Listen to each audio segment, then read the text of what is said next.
Halo guys, kembali lagi bersama Dowell Anime. Kali ini Mimin akan menceritakan alur cerita manhwa yang berjudul Fighting Ward. Manhwa ini bercerita tentang seorang anak SMA miskin dan ayahnya mempunyai banyak hutang. Namun dia mempunyai kekuatan fisik yang hebat. Dia pun direkrut oleh suatu organisasi untuk bertarung hidup dan mati. Apakah dia dapat bertahan atau tidak? Kita langsung saja ke ceritanya.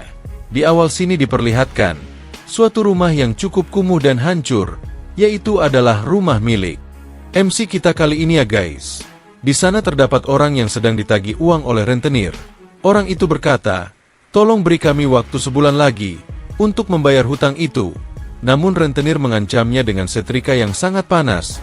Rentenir itu berkata, "Kalau kalian meminjam uang orang lain, seharusnya kalian jual saja organ kalian untuk membayarnya. Itulah yang membuat kalian jadi manusia. Kalian juga harus merasakan sedikit rasa sakit. Jadi kalian akan mengerti bagaimana perasaan orang yang tak bisa mendapat uangnya kembali." Rentenir itu pun berniat untuk mensetrika kedua orang tersebut. Namun ibu dari MC kita sedang mengirimkan pesan kepada anaknya. Rentenir itu pun melihatnya. Dia pun langsung merampas HP tersebut. Rentenir itu berpikir kalau dia mau melaporkan ke polisi. Dan ketika dia melihat pesan tersebut, ternyata pesan itu disampaikan untuk ke anaknya, agar jangan datang ke rumah apapun yang terjadi. Namun belum sempat mengirimkannya, orang itu pun berniat untuk melakukan hal ini kepada anaknya, yaitu dengan menghajar anaknya. Ayah dan ibu pun nampaknya sangat ketakutan kalau anaknya sampai kenapa-napa. Rentenir itu menyuruh bawahannya untuk menimpa mulutnya, supaya mereka tidak berisik, karena dia akan menjebak anaknya. Ayah dan ibu pun diikat dan disumpal mulutnya. Rentenir itu menyadari sesuatu kalau ada orang yang datang. Sepertinya anak itu sudah datang. Dan diperlihatkan MC kita ya guys. Dia yang akan memasuki rumahnya. Ibunya pun sangat ketakutan dan memohon agar anaknya tidak diapa-apain. Dia hanya bisa menangis. Dan MC kita pun langsung masuk rumahnya. Nampak gerombolan rentenir yang sedang menunggu kedatangannya. Para rentenir itu menggunakan senjata untuk menghajar anak itu. Ketika anak itu berjalan memasuki ruangan, tiba-tiba bawahan rentenir itu menggunakan pemukul untuk memukul MC kita. Dan dia pun terkena pukulan tepat di belakang kepalanya. Pukulan itu pun sangat keras sekali. Ibunya hanya bisa menangis karena anaknya telah dihajar. Namun ternyata anak itu dapat menahannya. Dia malah memukul bawahan rentenir itu dengan sangat keras, yang membuat bawahan rentenir itu terlempar ke belakang dengan sangat keras. Bos itu pun terkejut, karena anak buahnya dapat dikalahkan dengan satu kali pukulan. Anak itu nampaknya sangat mengerikan. Dan bos rentenir itu menyuruh anak buahnya untuk menghabisi anak itu. Mereka pun nampaknya langsung mengeroyok anak itu. Namun anak itu dapat menghindari dan menyerang. Balik dengan mudahnya. Dia memukul di bagian rusuk dengan sangat keras, yang membuat rusuk dari orang itu retak. Padahal anak itu hanya menggunakan tangan kosong. Orang itu pun langsung merasakan kesakitan yang amat dahsyat. Karena tulang rusuknya patah semua, orang botak itu hanya menjerit kesakitan. Dan tiba-tiba di belakang ada yang akan menyerangnya. Namun anak itu dapat menangkis tendangan tersebut dengan tangannya. Dia pun langsung menyerang balik dengan menendang kaki orang tersebut, yang membuat kaki orang tersebut langsung patah. Tak hanya itu, di belakang anak itu ada seorang yang menggunakan kursi untuk memukul anak itu. Dan kursi itu pun tepat mengenai kepala dari anak itu. Namun anak itu masih tetap berdiri tegak, dan menunjukkan tatapan yang sangat tajam. Orang yang telah memukul dengan kursi tersebut hanya terkejut dan ketakutan, karena dia tidak terlihat kesakitan. Walaupun telah dipukul dengan kursi yang sangat keras. Dan kemudian orang itu langsung dipukul ke belakang dan menghantam tembok. Bos rentenir itu sangat ketakutan, karena seluruh anak buahnya telah dihabisi. Dia pun akan mengancam anak itu dengan pisau, untuk menghabisi ayahnya. Rentenir itu berkata, "Kita lihat apa ayah ini masih bisa bergerak, setelah dihajar habis-habisan." Namun tiba-tiba, anak itu melayangkan pukulan dengan setrika yang sebelumnya.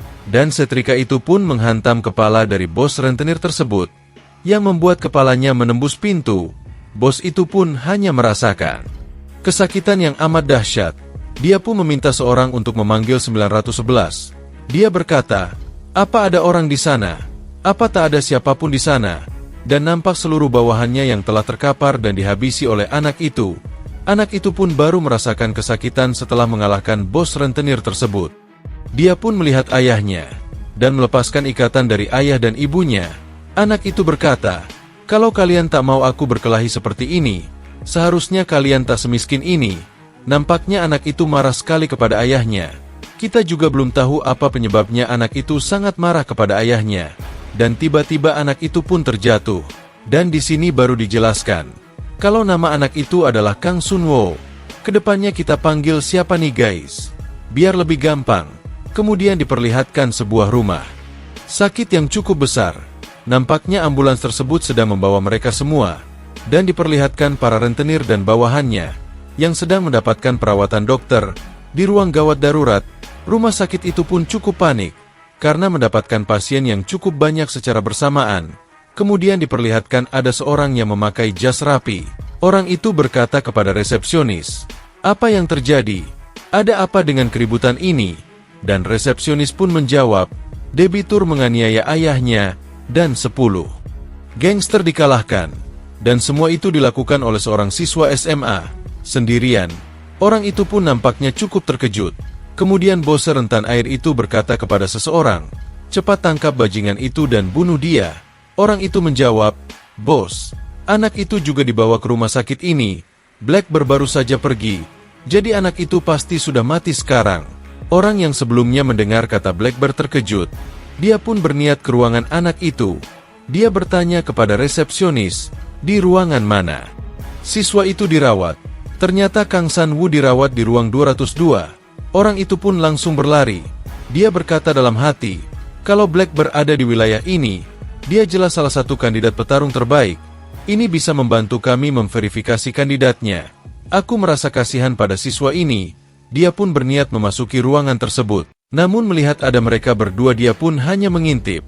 Dan nampak diperlihatkan di ruangan 202. Di sana terdapat Kang Sanwoo dan juga Blackbird. Blackbird memiliki tubuh yang sangat kekar dan tinggi, dan memiliki aura yang mengerikan. Dia berkata, "Siapa sangka mereka memanggilku hanya untuk berandalan SMA sepertimu. Jangan terlalu menyalahkanku. Aku juga punya hutang yang harus kutagih. Tapi kau pria yang cukup menarik. Bahkan setelah melihatku, kau tak terlihat ketakutan sama sekali." Dan Kang Sunwo pun malah melepas infusnya. Orang itu berkata, "Kalau begitu, sepertinya aku harus mengajarkanmu. Apa itu rasa takut?"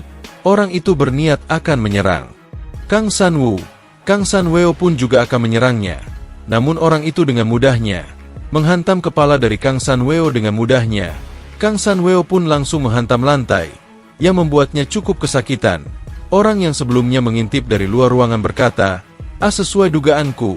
Kemudian Blackbird berkata, "Nak, segila apapun kau, jika kau maju menghadapiku, aku tidak bisa melakukan apapun selain mengalahkanmu.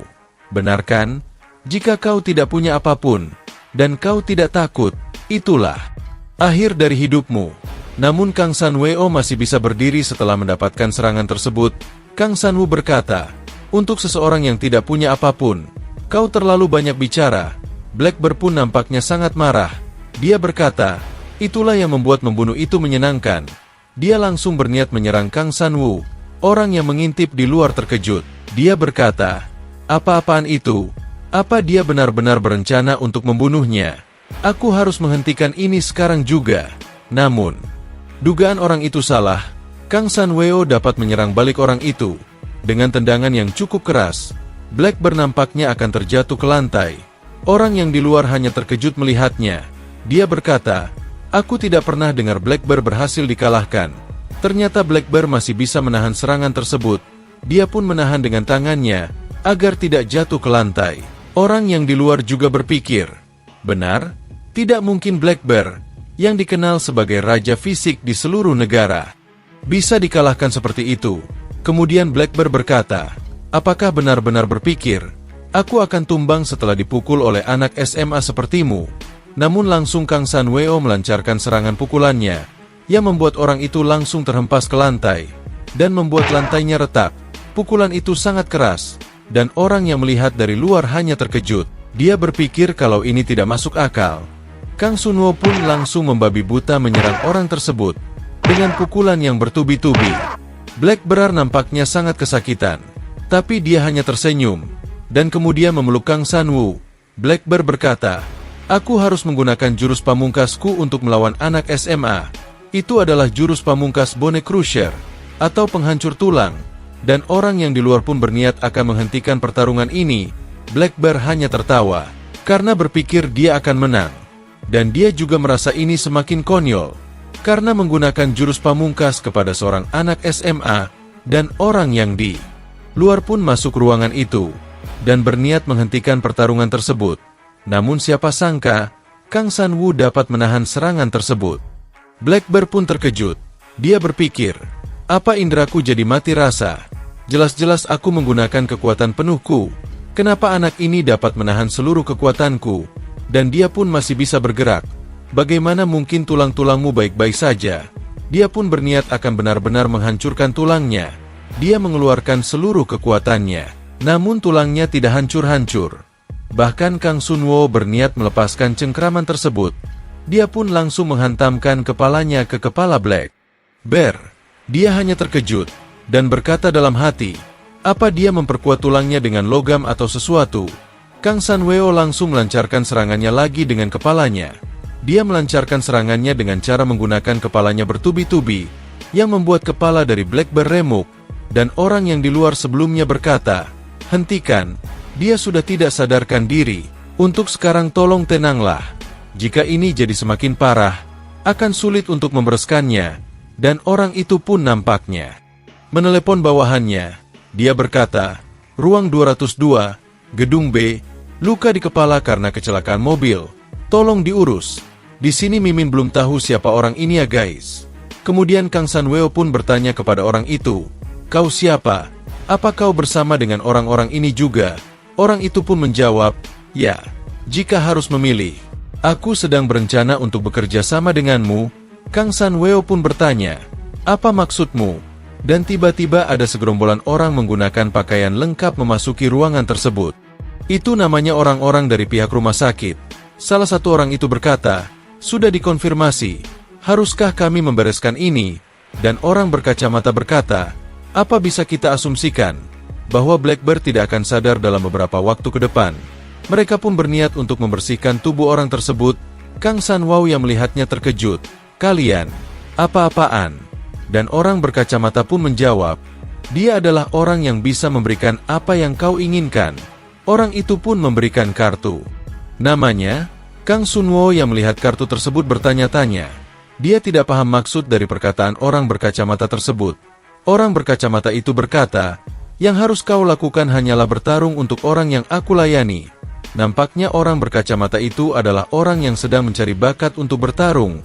Dan Kang Sun-woo pun berkata, "Pergi kau.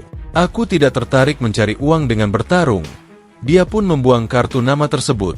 "Penipuan macam apa yang sedang kau coba lakukan kali ini?" ucap Kang Sun-woo. Dia pun keluar dari ruangan tersebut. Orang berkacamata itu berkata, "Kau bisa berubah pikiran kapanpun." Di awal scene diperlihatkan, di dalam sebuah toilet, MC kita yang sedang membasuh mukanya. Kita panggil MC kita dengan nama Vicky aja ya guys biar gampang. Vicky berkata, "Sialan, meskipun hidupku berantakan, setidaknya aku ingin memenuhi keinginan ibuku untuk tidak pernah terlibat dalam pertarungan apapun." Kemudian tiba-tiba ayah Vicky datang. Dia berkata, "Apa yang sedang kau lakukan di sini? Dengan keadaan seperti itu, kau mau kemana?" Kemudian Vicky menjawab, "Keadaan seperti itu, menurutmu, siapa yang seharusnya bertanggung jawab atas kejadian ini? Kau adalah juara boxing kan? Kau bahkan mendapat tawaran. Jadi kenapa kau tidak melakukan apapun, dan malah memiliki hutang besar? Apa karena harga dirimu sebagai seorang juara terlalu besar untuk game boxing lokal? Aku tidak tahu kenapa kau dikeluarkan dari tim nasional. Tapi apa harga diri yang tidak berguna itu lebih penting daripada ibu yang lemah dan sakit?" Nampaknya itu alasan Vicky marah dengan ayahnya, yang memiliki hutang besar dan tidak mau melakukan boxing lagi padahal ayahnya adalah juara. Kemudian ayahnya berkata, "Jangan berharap kau bisa pergi, tetaplah di rumah sakit ini." Dia pun meninggalkan Vicky sendirian. Vicky nampaknya sangat benci hal ini, namun tiba-tiba dia merasakan sakit yang amat menyakitkan. Mungkin itu efek dari perkelahian sebelumnya. Dia pun terjatuh ke lantai karena kepalanya sedikit pusing dan sakit. Dia berkata, "Kepalaku, apakah karena akhir-akhir ini aku kurang tidur? Mungkin kepalaku sakit setiap kali melihat ayahku. Aku benci ayahku. Dia membawa pulang uang yang hanya cukup untuk 1 minggu, dan dia mendapatkan luka-luka di tubuhnya. Dia berlutut di depan orang tua para pembuli yang aku lawan. Aku tidak ingin bergantung pada ayahku, karena aku tidak ingin ayah berpikir, dia telah melakukan semua hal yang perlu dia lakukan. Tapi rasanya seperti aku tenggelam dalam lubang. Sebagai anak SMA yang bahkan tidak bisa menaiki perahu penangkap ikan laut dalam, tidak mungkin untuk merubah hidupku. Dan aku bahkan tidak bisa menghasilkan cukup uang untuk kehidupan sehari-hariku." Dan diperlihatkan waktu dia dibuli oleh teman-temannya. Membuli itu berkata, "Jadilah bawahanku dan ayo main bersama." Namun Vicky tidak memperdulikan hal itu. Dia hanya ingin bekerja dan mencari uang. Namun setelah menolak ajakan tersebut, motor dari Vicky dihancurkan oleh para pembuli itu.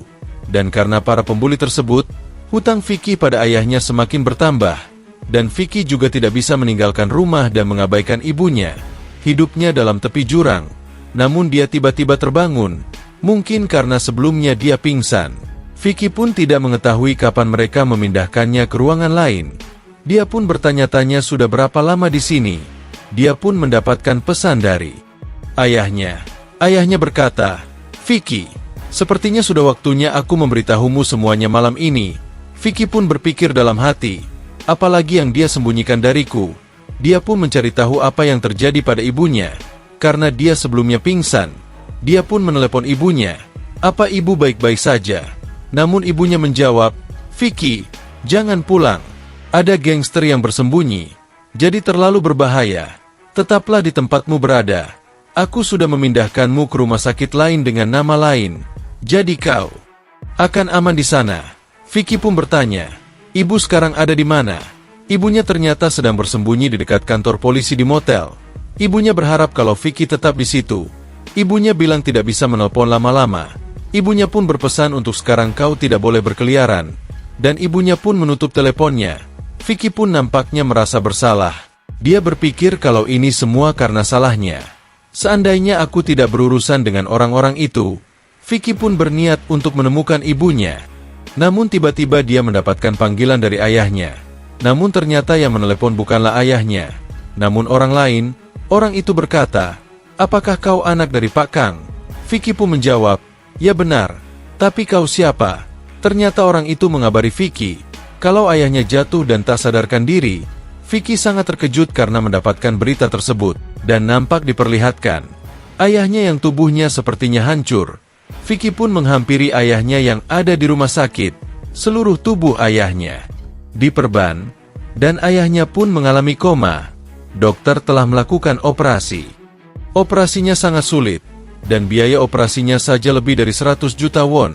Setelah operasi, masih ada biaya pengobatan dan rehabilitasi yang mahal selama beberapa tahun ke depan. Vicky yang mendengar itu dari dokter, sangat terkejut dan menangis. Dia pun tak tahu harus berbuat apa, namun dia mengingat kalau sebelumnya telah ditawari oleh seseorang untuk menjadi petarung. Dia pun ingat kalau dia pernah membuang kartu nama orang tersebut. Dia pun bergegas untuk menemukan ruangan itu dan mencari kartu nama tersebut. Dia telah masuk ke dalam ruangan sebelumnya, namun di dalam tong sampah tersebut sudah tidak ada kartu nama tersebut. Dia pun sangat menyesal, karena dia berpikir kalau semua ini adalah salahnya. Dia hanya bisa meminta maaf, karena dia tidak bisa melakukan apapun untuk keluarganya. Dia menangis sangat hebat. Dia juga berpikir lebih baik jika dia mati saja. Namun tiba-tiba orang berkacamata sebelumnya masuk ke ruangan tersebut. Dia berkata, "Apa mungkin kau sedang mencari ini? Apa kau sudah berubah pikiran?" Vicky pun menjawabnya, "Berapa tawaranmu?" Orang itu menjawab, "Setidaknya 10 miliar won jika kau menang." Vicky yang mendengar nominal tersebut langsung terkejut, dan orang itu melanjutkan percakapannya, "Bahkan jika kau tidak menang, asalkan kau mendapatkan popularitas, kau bisa menghasilkan banyak uang. Jadi, apa kau akan menerimanya?" Kemudian scene beralih ke sebuah kantor. Di sana terdapat Vicky dan orang berkacamata itu. Orang itu berkata, "Tidak perlu terburu-buru dalam membacanya, dan tanda tangan ketika kau sudah siap."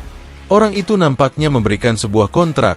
Vicky pun membaca kontrak tersebut, dan orang itu berkata, itu adalah sebuah pertarungan bawah tanah rahasia di mana para petarung, dengan kemampuan fisik yang mengerikan, dan dibekali berbagai obat doping dari rumah sakit, untuk bertanding.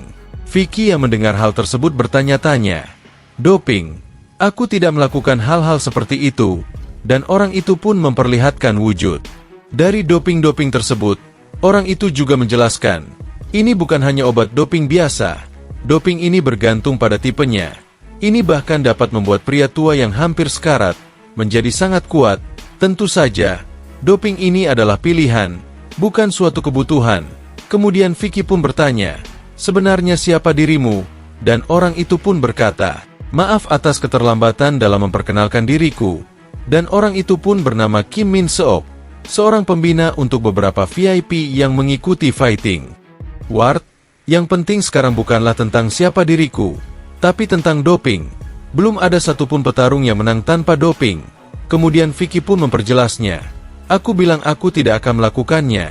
Kim pun menjawabnya, kau akan lebih sering mendengar tentang doping ketika kau memasuki arnanya. Kemudian Vicky berpikir dalam hati, orang ini tidak mendengarkan diriku sama sekali. Kemudian Pak Kim menjelaskan mengenai tata cara kerja mereka. Jika kalau lolos turnamen dan berhasil menduduki top 16, kau akan dapat memilih sponsormu. Pada saat itu, kau bisa memilih VIP yang aku tunjukkan padamu sebagai sponsor, dan berjalan dengan kami seterusnya sampai kemenangan. Mudah saja bukan? Dan Vicky pun menjawabnya, baiklah, aku mengerti. Sekarang berikan saja uangnya, itu saja yang aku butuhkan. Kemudian Pak Kim menjawab, itu masalahnya, kau hanya akan dibayar melalui turnamen. Vicky pun nampaknya terkejut. Dia berkata, apa kau sedang bercanda? Lalu kenapa aku harus bekerja denganmu? Namun Pak Kim mencoba menenangkan Vicky. Dia berkata, kau butuh uang untuk operasi orang tuamu, dan keamanan mereka kan? Vicky pun terkejut. Bagaimana kau bisa mengetahui hal itu? Apa-apaan kau ini? Kenapa kau tahu soal itu? Pak Kim berkata, asal kau bertarung untuk bos, kami akan mengurus keamanan orang tuamu, operasinya, dan biaya perawatannya, dan bahkan menjauhkan mereka dari rentenir. Kemudian Vicky berkata, bagaimana aku bisa mempercayai hal itu? Kemudian dia pun tiba-tiba mendapatkan telepon dari ibunya. Ibunya berkata, aku dengar kau membayarkan biaya rumah sakit ayahmu, dan kau juga mengirimkan beberapa pengawal. Apakah itu benar? Vicky hanya terdiam dan tak bisa menjawabnya. Kemudian Pak Kim berkata kepada Vicky, rumah yang aman telah disiapkan, jadi kau bisa beristirahat dengan santai. Sejujurnya, kami tidak ada pilihan lain selain dirimu. Kemudian Vicky melanjutkan obrolannya dengan ibunya. Ibu orang-orang itu adalah orang yang aku kirimkan. Lakukan saja apa yang mereka katakan. Aku akan segera datang. Aku akan menelepon ibu lagi nanti.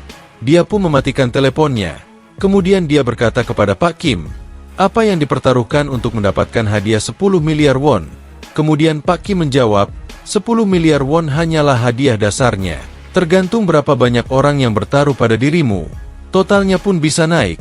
Satu orang pemenang bahkan bisa membawa pulang lebih dari 15 miliar won. Vicky yang mendengar hal itu pun terkejut. Pak Kim melanjutkan perkataannya, itu bukannya tidak mungkin. Dibandingkan dengan taruhan yang dipasang untuk para petarung, itu masih cukup kecil. Kebanyakan kontestan bisa kehilangan nyawanya atau menjadi cacat fisik. Faktanya, hanya 10% dari kontestan turnamen sebelumnya yang lolos tanpa terluka. Kemudian Vicky berkata, itu gila. Bagaimana bisa banyak orang mati dan tetap membiarkan ini menjadi hal yang rahasia?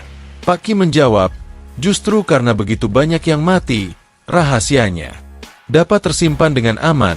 Vicky bertanya-tanya, apa maksudmu? Kemudian Pak Kim pun melanjutkan perkataannya, ketika kau menandatangani dokumen ini, hal pertama yang kita lakukan adalah untuk menciptakan alibi kematian. Vicky yang mendengar hal tersebut sangat terkejut. Rumah sakit mengadakan turnamen karena itu adalah tempat terbaik untuk menciptakan alibi kematian. Kau dapat berpartisipasi dengan tertangkap kamera di lokasi spesifik, atau membeli sesuatu dengan namamu sendiri untuk menciptakan alibi kematianmu. Setelah itu, tidak hanya kematian yang bisa kami palsukan, entah itu kehilangan, penyakit, jatuh, Atau efek samping obat-obatan? Kemudian Vicky berkata, dan bagaimana jika aku melaporkan ini? Kenapa kau memberitahuku seluruh hal ini? Pak Kim berkata, tidak sulit untuk menggambarkan seperti seorang pecandu narkoba yang gila. Apa kau pikir orang-orang akan mempercayai orang gila yang melaporkan turnamen yang bahkan tidak ada? Dan jangan khawatir, kau akan dianggap telah meninggal jauh sebelum kau dapat melaporkannya. Itu adalah indahnya sistem rumah sakit. Benarkan? Aku akan mengatakannya lagi. Ini seluruhnya adalah pilihanmu. Apa kau akan menandatanganinya? Beberapa orang membutuhkan beberapa hari untuk memikirkannya lagi. Vicky pun berkata, pegang janjimu saja. Dan nampaknya Vicky akan menandatangani hal tersebut. Dan Pak Kim pun tertawa jahat. Tiba-tiba ada suster di belakang Vicky. Dan suster itu pun langsung menusuk obat bius. Vicky yang mengetahui hal tersebut berkata, apa-apaan ini? Namun tiba-tiba dia merasakan pusing dan langsung pingsan. Pak Kim berkata, jangan khawatir. Itu hanyalah obat bius untuk membawamu ke arena. Ingatlah Vicky, orang tuamu hanya akan diurus ketika kau mengikuti turnamennya. Pastikan kau menang dan menyelesaikan seluruh masalahmu. Dan Vicky pun menutup matanya. Kemudian Shin pun beralih. Nampak diperlihatkan, Vicky yang sepertinya akan sadar dari pingsannya. Dia berkata, apakah aku sudah mati? Kemana mereka akan membawaku? Nampak diperlihatkan seorang berpakaian lengkap sedang membawa Vicky. Vicky bertanya-tanya di mana aku. Orang yang membawanya pun berkata, diam dan jangan bergerak. Kau akan segera tahu tempat apa ini. Ini adalah neraka. Kemudian Shin pun beralih. Diperlihatkan sebuah bangunan perusahaan HS Group. Di sana terdapat dua orang, yaitu wakil ketua grup Hosin, yang bernama Chaeon, dan juga Pak Kim. Dan Chaeon berkata, apa kau pikir ini masuk akal? Untuk menggunakan anak SMA sebagai perwakilan petarung kita, bahkan jika dia mengalahkan Black Bear. Kemudian Pak Kim menjawab, tentu. Wakil ketua mungkin akan ketawa dengan ide itu. Kita panggil saja dengan sebutan Burhan ya guys biar gampang. Pak Burhan berkata, namun tetap saja, kenapa harus anak SMA itu? Kemudian Pak Kim pun meyakinkan Pak Burhan. Dia berkata, semakin terlihat konyol sesuatu, semakin baik sesuatu itu juga. Jika kita ingin mendapatkan wakil ketua yang terobsesi dengan fighting ward untuk mengambil bagian dalam taruhanmu, kita harus membuat dia meremehkan kita. Pak Burhan berkata, apa kau bilang hanya dengan satu pelajar ini, kita bisa menjatuhkan Hyung Nim? Dan Pak Kim pun menjawabnya, kami memeriksa tubuh Vicky setelah serangan penghancur tulang milik Black Bear. Kondisinya di luar ekspektasi. Pak Kim menunjukkan wajah yang sangat senang. Dan Pak Burhan pun terkejut. Apa maksudmu? Namun tiba-tiba Shin beralih. Diperlihatkan Vicky yang baru saja akan sadar. Dia nampaknya ditendang oleh seseorang. Kepalaku. Siapa mereka ini menendang kepalaku? Dan Vicky pun sepenuhnya sadar. Ternyata ada orang yang sedang menginjak kepalanya. Namun penjaga pun menyuruh orang itu untuk mundur. Orang itu berkata, enggak kok, aku hanya bercanda. Kemudian ada sebuah drone. Drone itu mengeluarkan suara, petarung, bangunlah. Pemeriksaan telah selesai. Vicky yang melihatnya pun hanya terkejut. Apa-apaan ini? Di mana aku? Dan ada apa dengan seragam ini? Dan drone pun memberikan isyarat pertandingan acak akan dimulai sekarang. Vicky pun terkejut karena tiba-tiba pertandingannya akan dimulai. Orang sebelumnya adalah musuh pertama dari Vicky. Pertarungan pertama akan menentukan kesesuaian dari 200 petarung untuk melanjutkan ke arena pertarungan utama. Ini adalah ronde tes doping. Dan di depan mereka terdapat doping yang diberikan secara acak. Setiap doping meningkatkan kemampuan fisik yang khusus. Mulai sekarang para VIP yang menonton siaran bisa memasang taruhan mereka. Dan proses administrasi pun dimulai. Nampak musuh dari Vicky yang sedang mengambil doping tersebut. Vicky pun berpikir dalam hati, aku sudah mengingkari janji untuk tidak bertarung, bersamaan dengan janji untuk lulus dari sekolah. Namun aku tidak bisa mengingkari janji terakhirku untuk tidak menggunakan narkoba. Namun tiba-tiba Vicky pun terkejut, karena musuhnya telah menggunakan doping. Dan itu adalah doping tipe power. Orang itu pun nampaknya bergetar dan mengeluarkan efek dan otot yang mengembang. Vicky yang melihatnya hanya terdiam. Tiba-tiba orang itu langsung melancarkan serangannya ke arah Vicky dengan tendangan yang sangat keras. Namun Vicky dapat menghindari serangan tersebut. dan tendangan itu pun menghantam dinding, dan dinding tersebut pun langsung remuk. Vicky berkata, "Monster macam apa itu?" Orang yang sebelumnya kurus kering menjadi berotot dan berisi, karena dia sebelumnya kurus dan tidak memiliki otot apapun beberapa saat yang lalu. Apakah ototnya meningkat? Nampaknya petarung tersebut telah berhasil meningkatkan kekuatannya dengan menggunakan doping power. Orang itu berkata, "Kan jackpot power doping. Cukup memalukan karena aku tidak bisa pergi sekarang. Aku akan senang untuk menghancurkan seluruh pria yang pernah mengejekku sebagai seorang pecundang yang kurus kering." Dan orang itu pun langsung melompat ke hadapan Vicky.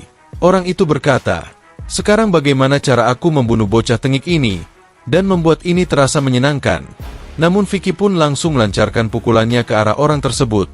Vicky pun langsung mundur. Setelah melancarkan serangannya, orang itu berkata, "Apa kau sedang bermain-main denganku? Kau juga meremehkanku kan?" Vicky pun menyadari sesuatu. Sepertinya kecepatan reaksi dia tidak meningkat. Jika aku pelan-pelan mendekatkan jarak dan membuat suatu celah, mungkin itu akan berhasil. Namun tiba-tiba orang tersebut langsung melompat ke arah Vicky dan berniat untuk memukul Vicky. Vicky pun terkena serangan tepat di kepalanya. Vicky berkata, "Bahkan aku tidak bisa mengimbangi monster ini. Entah bagaimana, aku perlu mengincar wajahnya." Namun setelah serangan tersebut, Vicky langsung berputar dengan tendangannya dan sepertinya akan menyerang balik. Belum sempat menyerang balik, Vicky malah dihantam dengan kepala dari orang tersebut. Vicky pun merasakan kesakitan yang amat dahsyat, dan kaki dari Vicky langsung dicengkeram oleh orang tersebut. Orang itu berkata, "Aku bahkan tidak perlu melihat pergerakanmu. Aku hanya perlu terus berjuang dengan kekuatan yang brutal ini." Orang itu sepertinya akan membanting Vicky. Vicky pun dibanting ke lantai, yang membuat lantai tersebut remuk seketika. Vicky merasakan sakit yang amat dahsyat. Orang itu berkata, "Menghancurkanmu terasa luar biasa. Apa perlu kita lihat seberapa jauh seorang bisa dihancurkan?" Orang itu pun berniat untuk melompat ke atas. Dan saat di udara dia berkata, "Beritahu para bajingan yang meremehkanku itu untuk muncul, karena sekarang aku adalah rajanya." Vicky pun terkena serangan telak tersebut, yang membuat lantai hancur, dan tubuhnya pun terkena kaki dari orang tersebut. Vicky menerima serangan telak tepat di perutnya. Orang itu berkata, "Bagian terbaik dari menghancurkan seseorang adalah menghancurkan tulang rusuknya." Namun scene beralih ke waktu sebelumnya. Diperlihatkan saat Pak Kim berbicara kepada Pak Burhan, "Kami telah memeriksa tubuh Vicky setelah serangan penghancur tulang dari Black Bear, dan apa yang kami temukan sangat tidak dapat dipercaya. Kepadatan tulangnya 10 kali lipat lebih padat dari orang normal." Pak Burhan terkejut. "Apa? 10 kali lipat?" Kepadatan tulang Kang Vicky bukanlah kepadatan tulang seorang manusia. Dan si beralih ke waktu sekarang. Nampak Vicky yang sedang menangkap kaki dari orang tersebut. Orang itu pun terkejut, karena tulang rusuk Vicky baik-baik saja. Setelah mendapatkan serangan yang sangat dahsyat, Vicky bahkan menyerang balik dengan tendangannya. Namun orang itu dapat menghindarinya. Orang itu pun berniat untuk menangkap Vicky. Namun dia dapat menghindarinya dengan cepat. Orang itu berpikir, bagaimana bisa dia masih baik-baik saja tanpa doping? Apa dia belum bisa menyesuaikan diri dengan sensasi tubuhnya? Vicky pun berpikir, orang itu pasti jadi melambat. Aku juga yakin, staminanya belum ditingkatkan. Selama aku menghindar agar tidak dicengkeram, aku bisa menargetkan wajahnya. Aku harus melakukan quick punch, daripada hanya mengandalkan kekuatan. Vicky pun berniat untuk maju ke arah orang tersebut. Orang itu pun berniat untuk menangkap Vicky. Namun Vicky dapat menghindarinya dengan sangat cepat. Dia pun langsung menyerang orang itu dengan pukulan cepat. Orang itu pun sepertinya akan menangkap Vicky. Namun Vicky malah memukulnya lagi dengan sangat keras. Dia pun melakukan serangan bertubi-tubi ke arah orang tersebut. Orang itu merasakan kesakitan dan sedikit terkejut. Vicky pun berniat untuk mendaratkan pukulan yang paling keras. Namun tiba-tiba, orang itu mencengkeram tangan Vicky. Orang itu berkata, "Kena kau. Hahaha, kau sangat bersemangat, sampai tak sadar aku sengaja membiarkanmu memukulku." Namun Vicky menjawabnya, "Aku juga bukan tak sengaja membiarkanmu mencengkeramku." Orang itu pun terkejut, "Apa yang kau bicarakan?" Dan Vicky menjawab, "Apakah kau tahu kenapa Kang Guru mencengkeram lengan lawannya sebelum mendaratkan pukulan kuat?" Dan Vicky pun langsung menendang dengan kedua kakinya ke arah wajah orang tersebut. dengan sangat keras. Sambil memegang kedua tangan orang tersebut, orang itu pun wajahnya langsung hancur dan tergeletak. Orang itu nampaknya tidak bisa bangun. Dia pun tidak tahu apa yang telah terjadi. Dia bertanya-tanya, kenapa tubuhku seperti ini? Tak mungkin aku kesulitan seperti ini melawan pria yang bahkan belum diberi doping. Dan orang itu pun melihat doping milik Vicky. Dia berkata, 1 dosis saja tak cukup untuk memuaskanku. Orang itu pun mengambil doping milik Vicky. Vicky berniat untuk merebutnya dari orang tersebut. Namun itu sudah terlambat, karena orang itu telah menyuntikkan doping tersebut ke lehernya, dan stamina doping berhasil digunakan.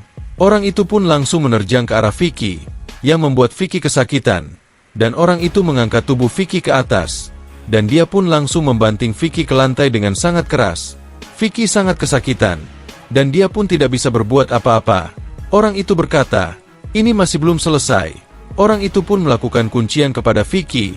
Orang itu berkata, ada sesuatu yang selalu ingin kulakukan. Setelah menjadi pihak yang menerima, beginilah rasanya untuk serangga sepertimu. Aku harus benar-benar menghentikan nafasmu agar aku bisa merasakannya. Vicky pun berkata dalam hati, ayah. Namun tiba-tiba, orang tersebut pun mati. Pertarungan pun berakhir karena kematian pemain. Para VIP yang melihatnya bertanya-tanya apa yang telah terjadi. Nampaknya dia telah overdosis doping. Pak Kim berkata, tingkat keselamatan saat mencoba 2 doping yang berbeda sekaligus adalah kurang dari 0,5%. Dalam keadaan dia telah di bawah pengaruh power doping, dia kemudian menyuntikkan stamina doping yang diberikan pada Vicky. Dia memang ditakdirkan untuk mati. Pak Burhan berkata, aku harus mengakuinya. Kalau Vicky beruntung, karena lawannya memilih kematiannya sendiri. Pak Kim berkata, mungkin, tapi menyebutnya keberuntungan juga kurang sesuai. Tubuhnya memang aneh. Dan Pak Burhan pun menjawabnya, bukankah tulangnya saja yang tak mudah hancur? Kau tahu dengan baik tempat ini dipenuhi dengan monster yang jauh lebih gila. Dengan kemampuan doping yang kita miliki, kita bisa meningkatkan otot, organ, hormon apapun. Kecuali satu hal, kita tak bisa meningkatkan kekuatan tulang, pasti. Ada semacam rahasia khusus di balik semua ini. Kita akan lihat seefektif apa setelah dia memasuki ronde utama. Jadi apa langkah kita selanjutnya? Kemudian Pak Kim menjawab, karena dia lulus dari ronde doping test, dia akan menerima perawatan darurat dulu, dan kemudian dia akan bertemu dengan para monster yang selamat, yang mungkin mendapat berbagai macam kekuatan. Di tempat yang sama, kemudian Shin beralih ke ruang perawatan. Diperlihatkan Vicky yang sedang dirawat oleh perawat. Dia sepertinya telah masuk ke dalam kapsul pemulihan. Dia pun sepertinya sudah pulih. Vicky berpikir dalam hati, apa yang telah terjadi sebelumnya? Dia berkata, apakah dia benar-benar mati karena aku? Aku sebenarnya hanya ingin mengalahkannya, tapi akulah yang hampir mati. Namun dia tidak memperdulikannya lagi, karena semua ini hanya untuk menyelamatkan ibu dan ayahnya. Kemudian drone tersebut mengeluarkan suara. Semua pemain yang lolos dari ronde sudah siap. Drone itu menyuruh Vicky untuk pindah ke lobi. Mulai sekarang. Kemudian salah satu penjaga berkata, penjaga akan menjelaskan semua hal yang membuat kalian bertanya-tanya. Selama kau mengikuti penjaganya, kau akan baik-baik saja. Karena semua penjaga atau drone dilengkapi dengan senjata mematikan. Jadi jangan coba-coba melakukan hal konyol. Dan Vicky pun mengikuti arah dari drone itu pergi. Dia pun memasuki sebuah ruangan dan bertanya-tanya, tempat macam apa ini? Apakah ini semacam gua bawah tanah? Mereka memastikan kami bahkan tak akan berpikir untuk melarikan diri.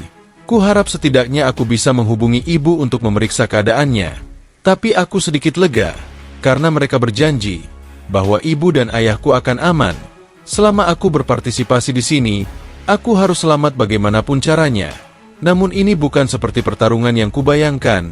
Di luar sana, orang-orang yang berpikir aku monster yang menakutkan.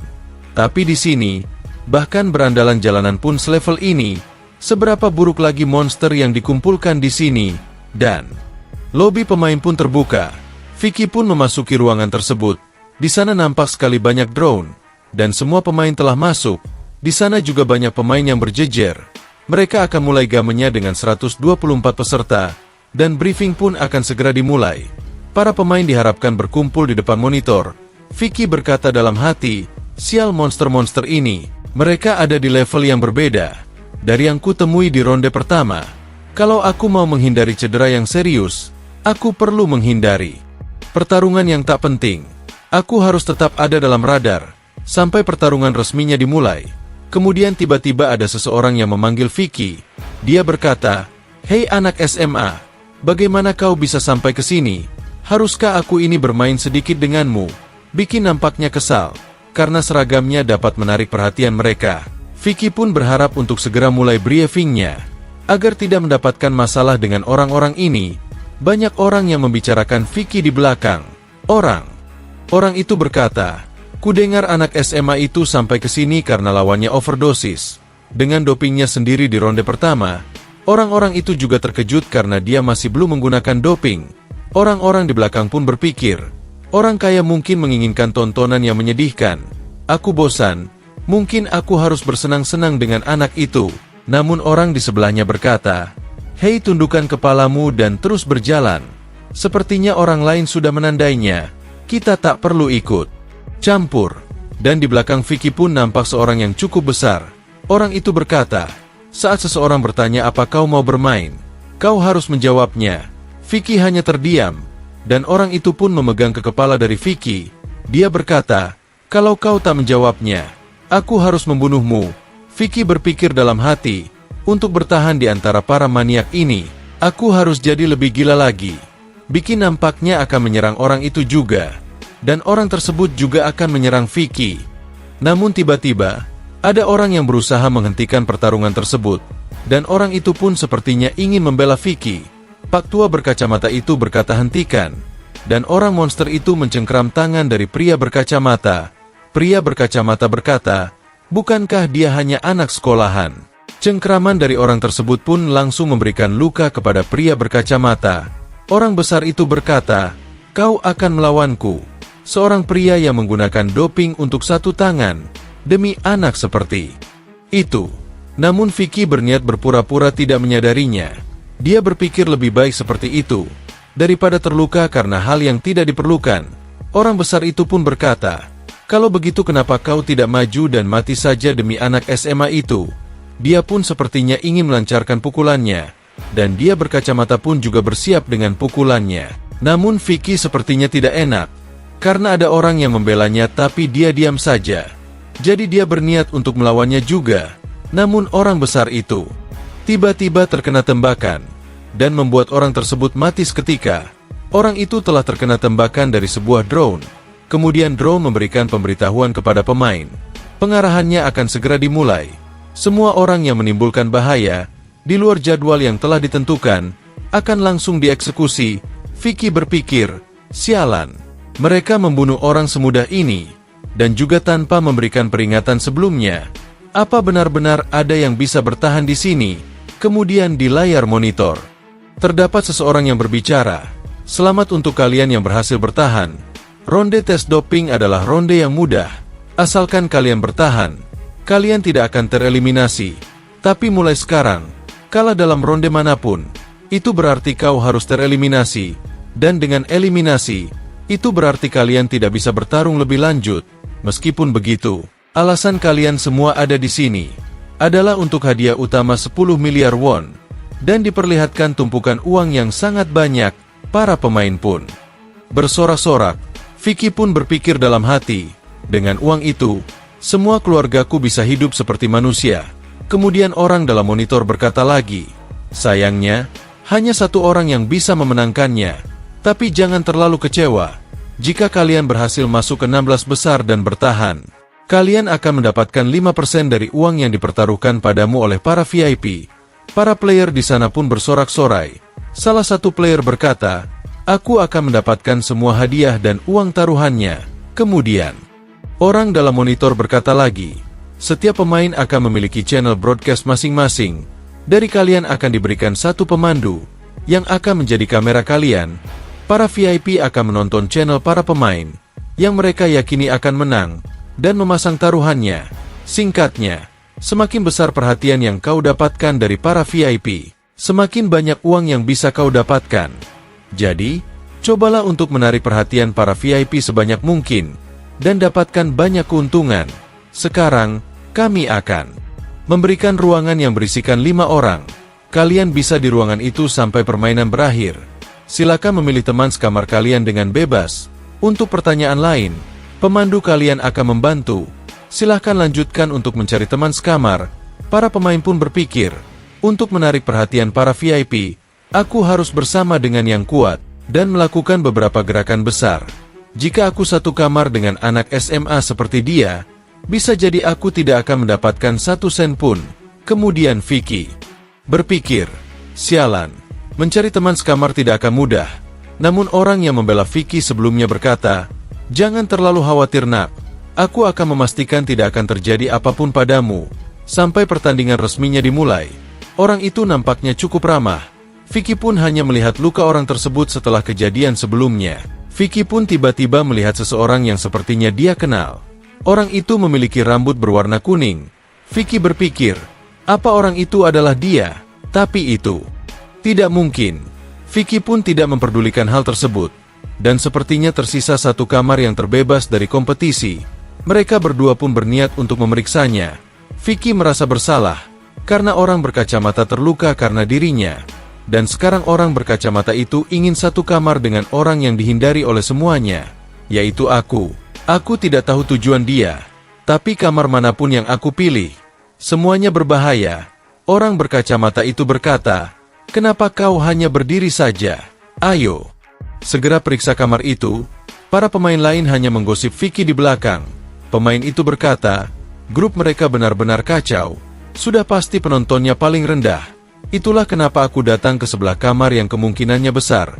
Jumlah penontonnya paling besar. 1 kamar dengannya akan terlalu berbahaya.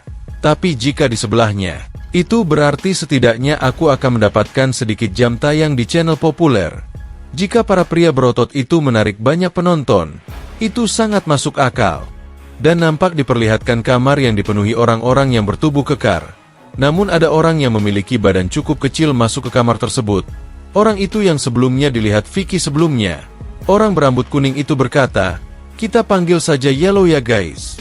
Tempat ini sepertinya bagus. Apa kau bisa minggir? Yellow dengan santainya menghadapi para pemain yang mempunyai tubuh kekar.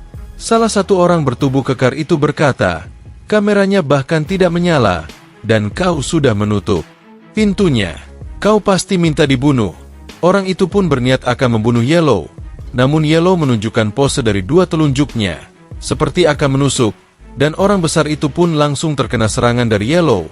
Orang itu langsung kalah, dan memiliki lubang di lehernya. Kemudian Yellow berkata, apa ada yang ingin menyapaku lagi? Orang besar sebelumnya yang tersisa cukup ketakutan. Kemudian Yellow berkata, bagus, lebih baik tetap diam seperti itu, karena aku ingin menyapa orang lain.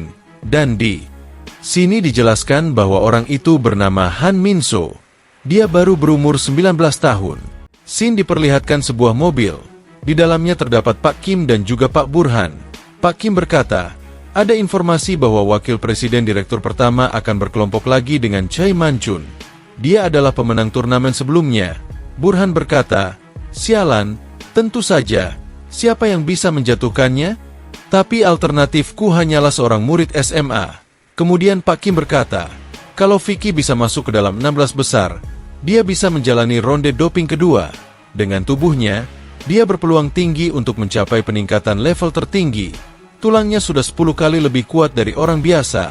Kalau dia berhasil dengan doping tambahan, kita bisa melihat lahirnya monster pemecah rekor. Kemudian Pak Burhan menjawab, tapi kita harus membuatnya tetap berada di pihak kita. Aku khawatir VIP lain akan berusaha untuk mengambilnya. Pak Kim pun menjawab, saya rasa untuk sekarang kita tak perlu mengkhawatirkan itu. Anggota ruangan yang terdiri dari 5 orang yang Vicky masuki adalah 5 petarung dengan peringkat penonton terendah dari ronde tes doping. Pak Burhan yang mendengar hal tersebut pun terkejut, karena pilihannya ada di peringkat terakhir penonton terendah. Kemudian scene beralih, diperlihatkan Vicky dan juga Om Kacamata yang telah masuk ke dalam kamar peserta. Om berkacamata berkata, tak akan mudah untuk mendapatkan penonton. Para audiens akan berbondong-bondong pada petarung yang menurut mereka akan menang. Dan ini, salah satu dari mereka adalah satu-satunya petarung perempuan, dan peluangnya untuk menang dinilai rendah. Perempuan itu bernama Amanda, dia berusia 23 tahun, dan teknik bela dirinya adalah capoeira dan juga jiu-jitsu. Capoeira adalah seni bela diri Brazil yang terdapat elemen dance dan akrobatik di dalamnya. Yang satunya lagi adalah petarung terkecil dalam kompetisi. Dia adalah Kim Min Ho. Dia berusia 25 tahun, dan keahliannya adalah boxing. Dan yang terakhir adalah Menon. Dia berusia 28 tahun, dan di sini tidak dijelaskan keahlian bertarungnya. Dia hanya berusaha untuk menjelas sikunya. Orang ini cukup aneh. Nampak diperlihatkan banyak sekali drone yang berterbangan. Untuk mengawasi mereka, para penjaga sudah mulai merekam. Tapi aku harus menarik perhatian VIP ke ruangan ini untuk mengumpulkan uang taruhan. Om berkacamata itu pun ingin menunjukkan dirinya dengan melakukan push-up dengan 5 jari.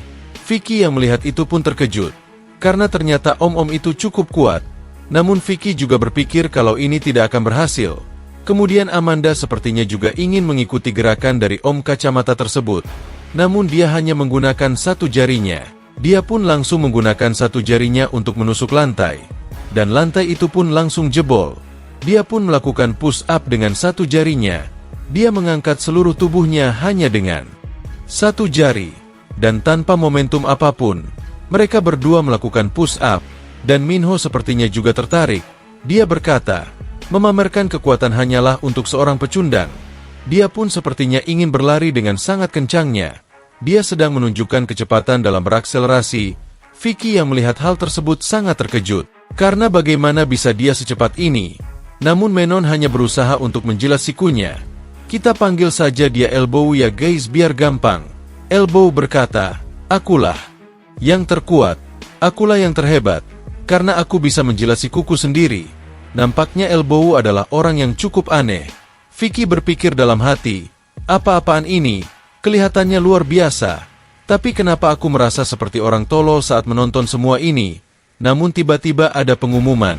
Karena bracket turnamen yang diikuti 124 orang peserta sekarang sudah selesai. Dan diperlihatkan musuh-musuh dari mereka. Mereka pun melihat papan pengumuman tersebut. Dan musuh dari Vicky adalah KAI, orang. Itu cukup mengerikan. Kemudian scene beralih ke sebuah gedung. Diperlihatkan Pak Kim dan Pak Burhan. Pak Burhan berkata, apa pria yang bernama Kai itu benar-benar hebat? Kemudian Pak Kim berkata, dia nampaknya belum pernah kalah sekalipun sejak dia jadi petarung Letei. Pak Burhan bertanya-tanya, apa itu Letei? Kemudian Pak Kim pun menjelaskan, itu seni bela diri Burma, yang banyak kemiripan dengan Muay Thai. Tapi ada beberapa perbedaan yang membuatnya jauh lebih brutal, dan menyebabkan lebih banyak cedera. Kemudian Pak Burhan berkata, bukankah Muay Thai juga sudah merupakan salah satu olahraga berbahaya yang mengizinkan serangan siku dan lutut? Namun Pak Kim menjawabnya, Letei mengizinkan jauh lebih banyak lagi. Bukan hanya mereka bertarung tanpa sarung tinju, tapi sundulan kepala juga diperbolehkan. Kalau seorang menyerang wajah atau kepala lawannya dengan dahinya, salah satu tulang terkuat dalam tubuh manusia, serangan itu bisa menyebabkan cedera fatal. Karena itu Letei dilarang di kebanyakan turnamen bertarung, tapi aspek yang paling berbahaya dari Letei ada di bagian lain. Serangan pada kepala belakang, dan tulang belakang juga diperbolehkan. Serangan ini bisa membuat seseorang berakhir dalam kondisi vegetatif, atau bahkan kematian, yang merupakan alasan hampir setiap kompetisi bertarung melarangnya. Kai mungkin memiliki pengalaman pertarungan yang paling nyata di antara semua peserta di Fighting World. Kan setelah karir profesionalnya, dia direkrut oleh sebuah organisasi, dan terus bertarung untuk mereka. Sepertinya bertarung dalam ring tak cukup untuk memuaskannya. Dia mulai mencari petarung jalanan terkenal untuk bertanding, yang menarik pertahanan organisasi tersebut. Kemudian Pak Burhan bertanya, bisakah Vicky benar-benar melawan seseorang sepertinya? Nampaknya Pak Kim juga ingin mencari tahu hal tersebut. Karena sejauh ini, Vicky hanya pernah bertarung dengan rentenir, dan seseorang seperti Black Bear, yang tak pernah dilatih secara resmi dalam seni bela diri. Dan diperlihatkan KAI yang telah berusia 28 tahun. Dia pun nampak cukup tangguh dan kuat. Apakah Vicky dapat mengalahkannya? Kita masih belum bisa mengetahuinya. Kemudian scene beralih. Diperlihatkan ruangan petarung. Di sana terdapat 5 kapsul untuk beristirahat dan pemulihan. Dan nampaknya Vicky pun baru bangun. Dia bertanya-tanya, Berapa lama aku tertidur? Dia pun merasakan sedikit hal yang aneh, karena kenapa tubuhnya terasa lebih ringan. Namun ini bukan hanya perasaannya saja, tapi ini benar-benar ringan. Nampaknya kapsul tersebut dapat memulihkan seseorang. Vicky pun menyadarinya, kalau dia juga pernah merasakan ini sebelumnya. Ketika Vicky bangun setelah bertarung dengan Black Bear, dia juga memiliki perasaan yang sama.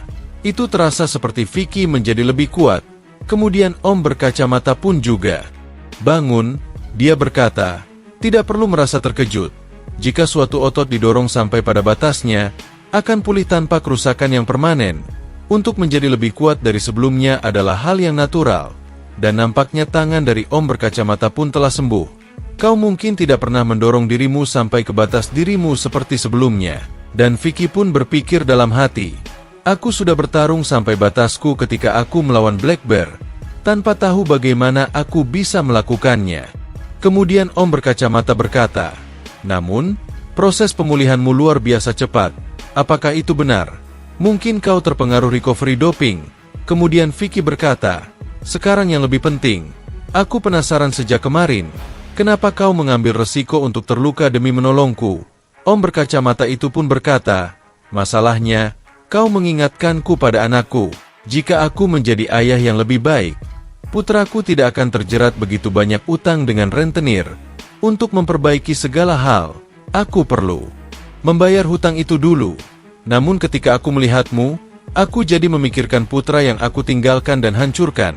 Aku hanya tidak bisa diam dan tidak melakukan apapun. Vicky pun berkata, jadi kau kesini karena hal tersebut. Berhentilah membuang waktumu.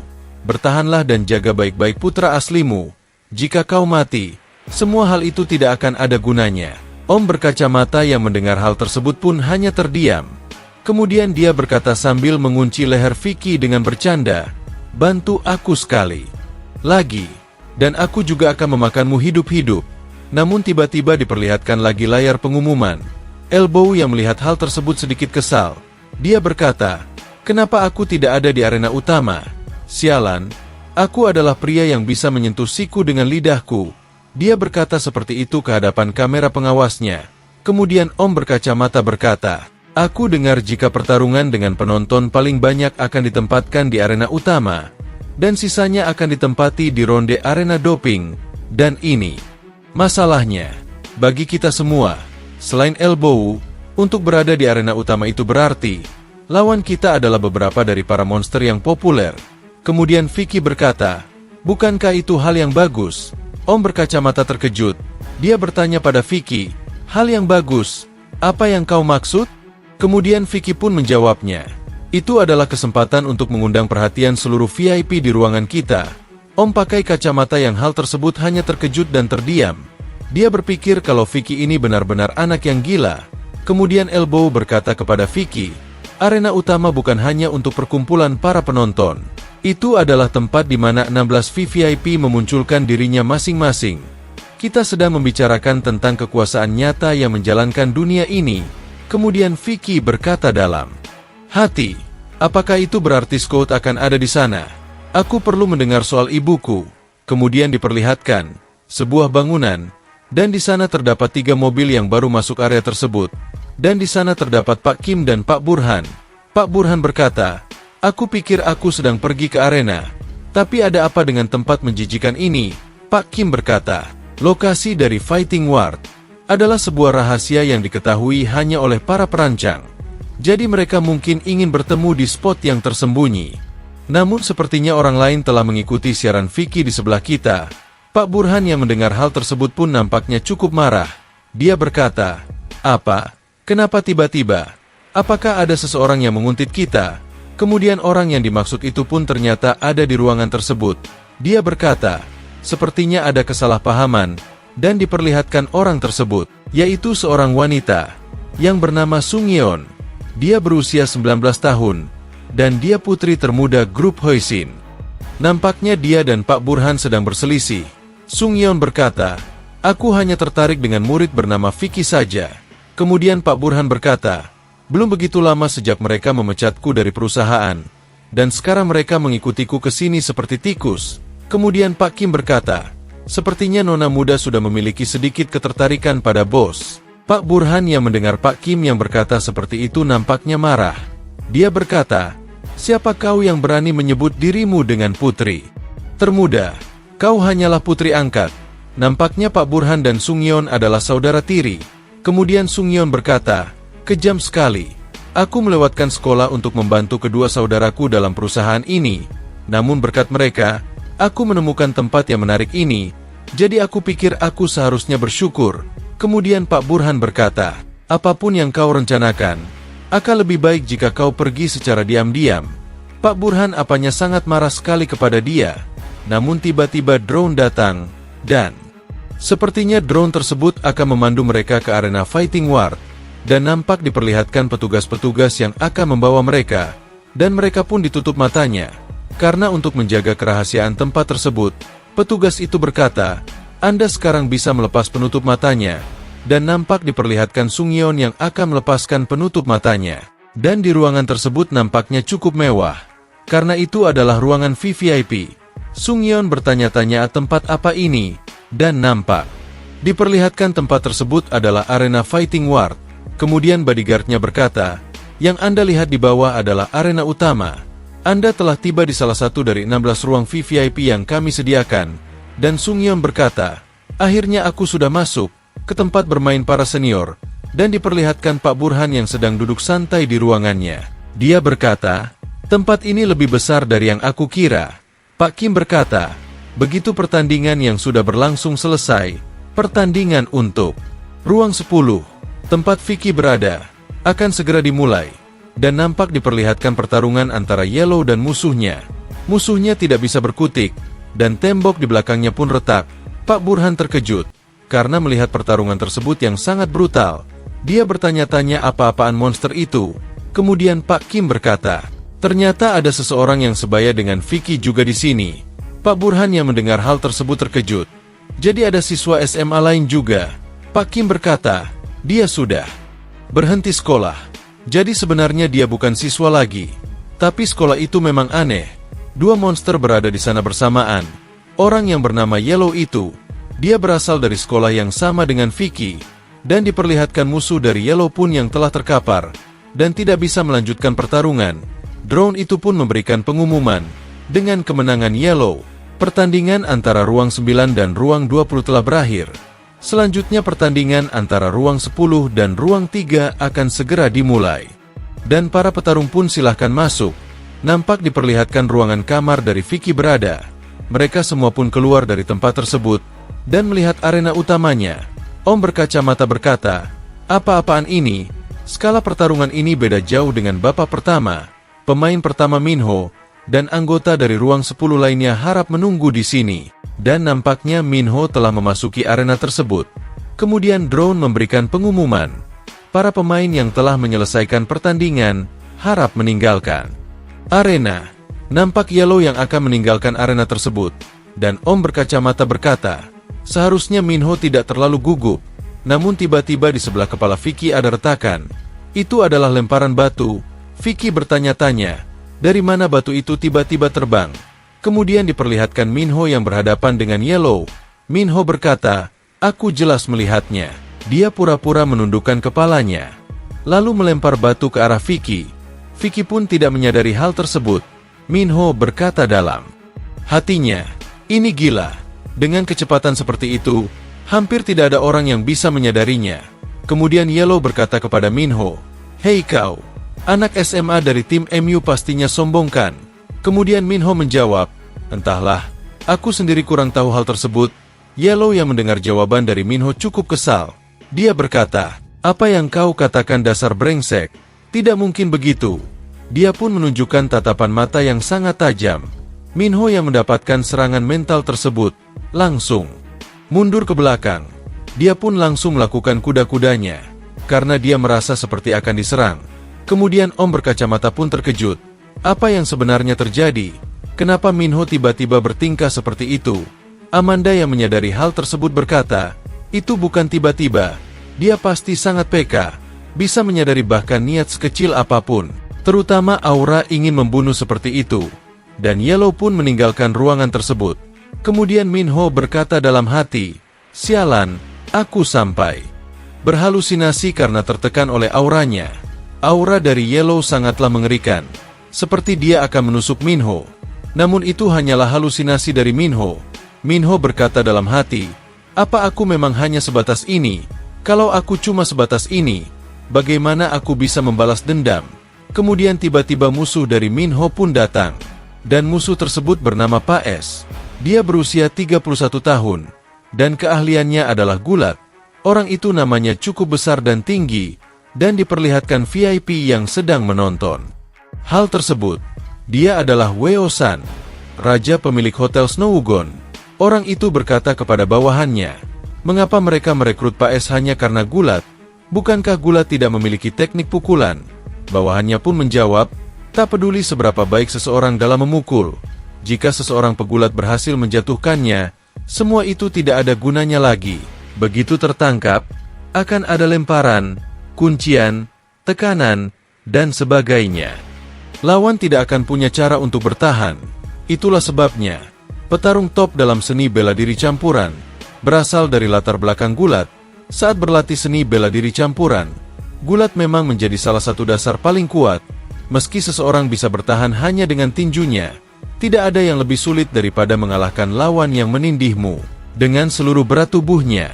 Jika lawannya adalah seorang pegulat, maka tidak perlu dikatakan lagi, terlebih dengan perbedaan fisik sebesar itu, dan diperlihatkan mereka yang akan segera bertarung. Nampaknya mereka pun sudah siap. Pertarungan antara Kim Minho dan Paes dimulai sekarang.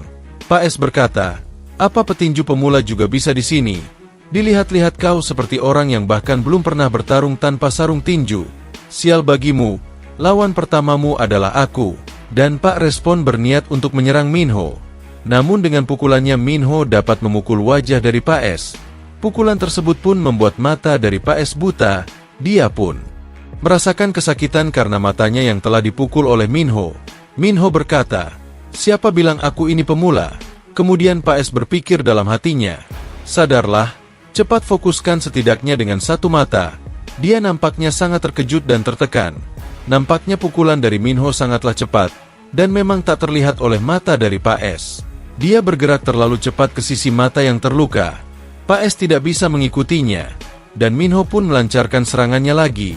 Dia pun memukul area wajah yang terluka. Dia memukul kepalanya secara bertubi-tubi. Namun Paes berusaha untuk menangkap Minho. Namun Minho dapat menghindarinya dengan gerakan yang sangat cepat. Di sini Paes sangat terpojok oleh serangan Minho yang bertubi-tubi. Dia pun hanya bisa menahan serangan tersebut. Dan nampaknya mata satunya juga mulai kabur. Sepertinya matanya tidak bisa melihat kedua-duanya. Dan Om berkacamata itu pun terkejut. Karena melihat pertarungan tersebut. Dia berkata, apa dia akan mengakhirinya secepat ini? Namun Amanda pun berkata, tidak, Paes mulai bertahan dari serangannya, dan nampaknya itu memang benar. Walaupun dia tidak bisa melihat, tapi dia dapat menyadari aura dari Minho. Minho pun langsung mundur, karena merasakan tekanan dari Paes. Minho berkata, apa-apaan, akulah yang menyerang. Tapi kenapa aku yang melihat bayangan? Kemudian Paes berkata, setelah mata yang tersisa mulai melihat dengan jelas lagi, aku merasakan bulu kuduku berdiri dari ujung kepala hingga ujung kaki, dan dia pun malah menutup kedua matanya. Minho bertanya-tanya, kenapa dia menutup kedua matanya? Aku tidak tahu apa yang dia rencanakan. Dan Minho pun berniat untuk menyerangnya lagi. Dia berkata, kemenangan dan kekalahan sudah ditentukan. Namun serangan tersebut dapat ditahan dengan mudah. Padahal Paes menutup kedua matanya. Para VIP dan petarung yang melihat kejadian tersebut terkejut, karena Paes dapat menahan serangan Minho dengan mudahnya. Minho yang menyadari hal tersebut berkata dalam hatinya, kalau tertangkap seperti ini aku akan mati. Dia pun akan bergerak ke kiri. Namun Paes dapat memprediksi hal tersebut, dan Minho pun akan dibanting oleh Paes. Dia pun tertangkap dan langsung dibanting oleh Paes, yang membuat lantainya langsung retak. Om berkacamata yang melihat hal tersebut sangat terkejut, dan VIP juga sangat senang karena melihat pertarungan tersebut. VIP itu berkata, apa-apaan ini? Dia jadi lebih kuat setelah matanya terluka. Bawahannya pun berkata, tampaknya kehilangan penglihatan justru membangkitkan indera lainnya. Sepertinya ini efek doping. Dan diperlihatkan Minho yang sangat kesakitan karena telah dibanting ke lantai. Pak S berkata, "Aku harus berterima kasih padamu, karena ulahmu yang membuat satu mataku tak bisa digunakan. Aku jadi tahu kemampuan asliku." Setelah mengatakan hal tersebut, Minho pun langsung menyerangnya lagi dengan serangan pukulan. Dan serangan tersebut tepat mengenai mata kiri dari Pak S. Dia pun sangat kesakitan. VIP yang melihat hal tersebut juga sangat terkejut. Bukankah dia sudah memimpin tadi? Kenapa hal ini bisa terjadi? Apa yang akan terjadi jika dia kehilangan satu mata lagi? Ucap VIP tersebut, dan nampak diperlihatkan om berkacamata yang berkata, "Minho bisa bertahan dari serangan seperti itu, dan masih baik-baik saja. Aku tidak tahu bagaimana bisa terjadi, tapi jika keadaannya berbalik." Kemudian bawahan dari VIP berkata, "Tidak akan ada kesempatan untuk membalikan keadaan. Dia belum sepenuhnya sadar sekarang." VIP yang mendengar hal tersebut terkejut. Apa? Jadi dia meninju tanpa sadar? Nampaknya Minho memukul Pak S tanpa sadar, atau refleks dari tubuhnya sendiri. Mbak Amanda pun berkata, dia harus segera kembali sadar, sebelum Pak S menyerang Minho tanpa kedua matanya. Di sini diperlihatkan Pak S yang telah bangun. Dia berkata, "Sial, sekarang aku benar-benar tidak bisa melihat. Kedua mataku kini telah buta seutuhnya." Namun nampaknya dia bisa merasakan aura sekitarnya, seperti dia bisa melihat tanpa menggunakan matanya. Dia pun bertanya-tanya, "Apa ini?" Aroma pasir di lantai, suara nafas lawan, sampai perubahan tekanan halus yang bisa kurasakan di kulitku. Sekarang aku juga bisa melihat di belakang punggung. Nampaknya itu efek dari pengaruh dopingnya. Doping ini sangat gila. Aku tadinya kecewa, karena ini bukan doping kekuatan. Namun begitu aku sadari, ini adalah doping terbaik yang terus-menerus memperkuatku. Sebagai tanda terima kasihku padamu, yang telah membuatku seperti ini, aku akan membuatmu benar-benar beristirahat dengan tenang. Nampak Minho yang belum saja bangun dari pingsannya, dan Pak S pun langsung meloncat ke atas. Dan nampaknya Minho sudah mulai akan sadar. Tubuhnya tidak bisa mendengarkan dirinya sendiri, dan dia pun flashback ke masa lalunya, saat kakaknya telah dihajar oleh seseorang, dan dia pun berniat untuk menemukan orang yang menghajar kakaknya. Setelah itu dia ditawari oleh seseorang untuk masuk ke Fighting Ward. Orang itu berkata, "Jika kamu ingin menemukan orang yang membunuh kakakmu, datanglah ke sini." Dan nampaknya Minho sudah mulai sadar, dan diperlihatkan Pak S yang akan menindih kepala dari Minho dengan sikunya. Namun Minho merasa panas bergerak begitu lambat, bahkan dia seperti melayang di atas kepala dari Minho. Nampaknya ini bukan karena dia bergerak lambat, ini nampaknya karena Minho yang terlalu cepat, dan Pak S pun malah mendarat ke lantai, yang membuat lantai tersebut remuk, dan Minho pun sudah tidak ada di sana. Minho bergerak dengan sangat cepatnya. Untuk menghindari serangan tersebut, orang-orang yang melihatnya sangat terkejut dan tidak tahu apa yang terjadi. Bahkan Pak S juga tidak mengerti kapan Minho bisa lolos dari serangannya. Kemudian Minho pun berkata, "Berkat semua penjelasan panjang lebar tentang dirimu dan indera apalah itu, setelah istirahat dengan baik, kondisiku jadi sangat bagus sekali." Nampaknya Pak S juga menyadari sesuatu. Kalau Minho tidak mengucapkan omong kosong belaka, Minho jelas-jelas lebih cepat dari yang sebelumnya. Minho pun berkata, "Kalau begitu mari kita lihat seberapa jauh kamu bisa mengikutiku. Pertama aku akan menggunakan level 1. Dan dia pun datang menerjang ke arah Pak S. Namun Pak S dapat menepis pukulannya. Minho pun bertanya-tanya apakah ini sebuah kebetulan. Dan dia pun berniat untuk menyerangnya sekali lagi. Namun benar Pak S dapat mengikuti gerakannya. Minho pun berniat untuk meningkatkan satu level lagi. Dia masih saja menyerang Pak S dengan pukulannya. Namun dia dapat menghindari dengan sangat mudahnya. Walaupun kedua matanya telah buta, Minho yang melihat hal tersebut sangat terkejut, karena dia telah mengeluarkan kecepatannya. Namun dapat dihindarinya dengan mudah. Dia pun bertanya-tanya bagaimana bisa ini terjadi. Bagaimana dia bisa mengikuti kecepatan dari Minho. Nampaknya Pak S dapat merasakan dari detak jantung hingga setiap gerakan kecilnya. Karena sekarang Pak S bahkan tidak memiliki titik buta. Dia bahkan bisa melihat di belakang punggungnya. Kemudian Minho berpikir, jadi dengan kecepatan yang pas tidak ada harapan. Sekarang meskipun ada resiko, aku harus masuk lebih dalam dengan kecepatan yang maksimum.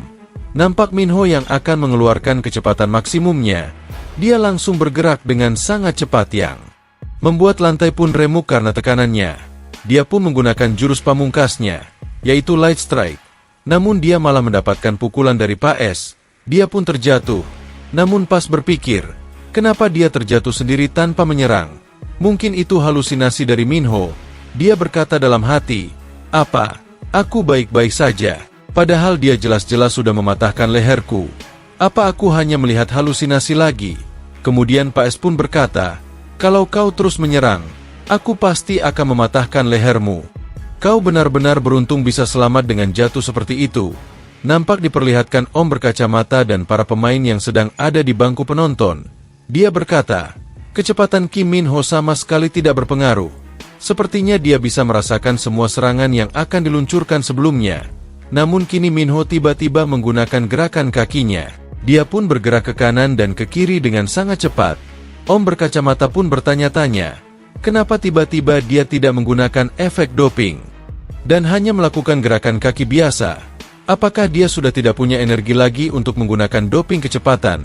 Kalau masuk dengan kecepatan biasa seperti itu, dia mau apa? Dan nampaknya Minho akan menyerang dengan pukulannya. Dan pukulan tersebut pun berhasil mendarat ke wajah dari Pak S. Minho nampak bergerak dengan sangat cepat. Dia pun dapat menghindari pelukan dari Pak S. Om berkacamata bertanya-tanya, apakah serangannya berhasil kena? Minho menggunakan kecepatannya untuk berputar mengelilingi Pak S, yang membuat Pak S bingung, karena dia bahkan seperti mengeluarkan beberapa bayangan, karena dia bergerak dengan sangat cepat, tapi nampaknya dia cukup kelelahan, karena staminanya yang telah terkuras. Om berkacamata pun berkata, kenapa dia seperti itu, padahal sudah tidak punya stamina untuk menjaga kecepatan, jika dia menghabiskan semua energi untuk gerakan palsu yang berlebihan. Bagaimana dia akan bisa menyerang? Namun Minho dapat memukulnya lagi. Orang-orang pun terkejut, karena Minho terus memukulinya dengan cara membabi buta. Gerakan Minho nampaknya dapat membuat Pak S bingung. Serangannya sudah berhasil kena. Namun kenapa dia masih menggunakan gerakan palsu yang berlebihan? Ucap Om berkacamata. Kemudian Amanda berkata, justru karena gerakan palsu itulah serangannya berhasil kena. Karena dia berpikir lawan kehilangan penglihatan. Dia secara tidak sadar menggunakan gerakan palsu dan melakukan serangan langsung, dan itu adalah masalahnya. Jadi, dia berpikir lawan dapat melihat dan menipu lawannya. Om berkacamata yang mendengar penjelasan tersebut pun terkejut, karena tidak lebih dari itu, Minho sekarang sedang menipu indera Pak S sendiri dengan doping indera. Membaca jalur serangan yang sederhana bukanlah hal yang sulit, namun dia baru saja mendapatkan doping indera dan masih belum terbiasa menggunakannya ketika menghadapi gerakan palsu. Sekelas Minho, Kim pikirannya pasti akan bingung total. Minho sedang menciptakan kebingungan seperti itu bagi Pak S. Dia bisa menilai seberapa banyak lawan dapat memprediksi gerakannya dalam waktu singkat ini. Minho itu merupakan orang yang lebih menyeramkan dari yang Amanda duga. Nampak Minho yang akan memukulnya lagi. Dia terus-menerus memukulinya. VIP yang melihat hal tersebut bertanya-tanya kepada bawahannya. Apa yang terjadi? Aku dihubungkan dengan orang yang kalah dengan orang payah. Seperti itu. Namun bawahannya menjawab, tidak mungkin. Tolong lihat, ekspresi wajah itu. Apakah itu wajah orang yang akan kalah? Nampaknya wajah dari Pak S sangat senang. Dia nampaknya telah menangkap Minho. Dan dia pun berniat untuk mensuplek Minho. Dan langsung membantingnya ke lantai. Orang yang melihat pertarungan itu pun terkejut. Karena semua itu hanyalah bayangan dari pikiran Pak S. Padahal dia tidak menangkap Minho. Minho juga terkejut karena hal tersebut. Vicky bertanya-tanya, kenapa? Pak S melakukan backdrop sendirian. Kemudian Amanda berkata, karena yang diserang Minho adalah otak dari Pak S. Minho dengan gigi hanya mengincar kepala Pak S. Dan itu terus-menerus tanpa henti. Setiap kali kepala terkena, otak akan terguncang. Jika terus memberikan pukulan sebelum guncangannya mereda, seberapapun seseorang telah menggunakan doping indera, akan sulit untuk mempertahankan ketajaman inderanya. Dengan begitu Minho telah menciptakan beberapa detik kesalahan dalam indera Pak S. Sehingga dia berpikir telah menangkap lawan yang tidak bisa ditangkapnya. Pak S berpikir dalam hati, bagaimana bisa sampai seperti itu? Apakah anak itu lebih kuat dariku? Apa indera anak itu yang belum didoping lebih unggul dari inderaku? Ini sangat tidak adil. Dan nampak Pas yang telah kalah dan tidak bisa bertarung lagi. Drone pun memberikan pengumuman.